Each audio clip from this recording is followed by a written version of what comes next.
Գյուրջան Կասկադ, հասանելի բնակարաններ 65 ամիս մարման ժամկետով։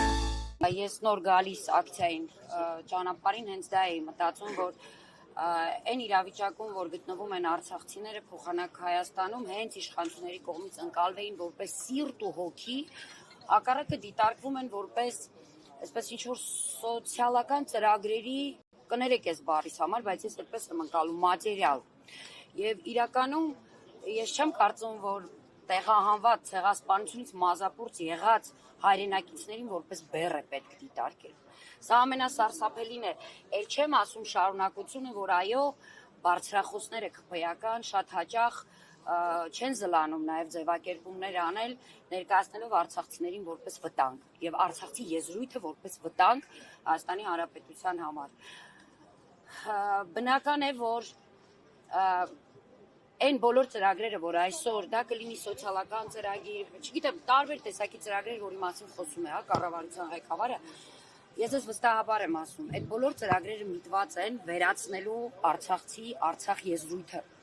վերացնելու արցախցու ներկայությունը, արցախցու գոյությունը, վերացնելու եւ կոտրելու արցախցուն ընդհանրապես, որպեսզի արցախցին հենց հասարակության կողմից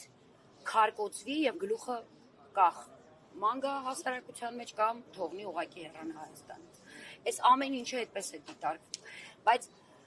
իրենք նաև խեղաթյուրում են մեր բոլոր պահանջները։ Մենք երբևէ Հայաստանի կառավարությունից չենք պահանջել փող։ Ես ուղիղ եմ ասում, հա,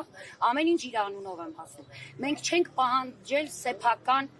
բնակարաններ կամ սեփական, չգիտեմ, ունեցվածք այստեղ։ Ոչ,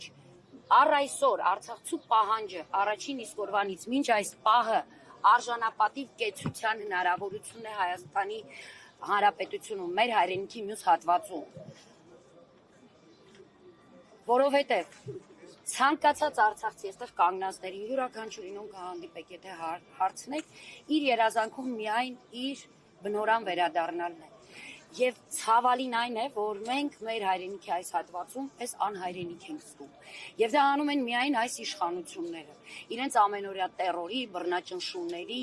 այդ խարանի, որ դրել են մեր բոլորի ճակատներին, եւ նաեւ այն ողորմելի վիճակի նկարագրությունը, որ իրենք փորձում են անընդհատ տալ։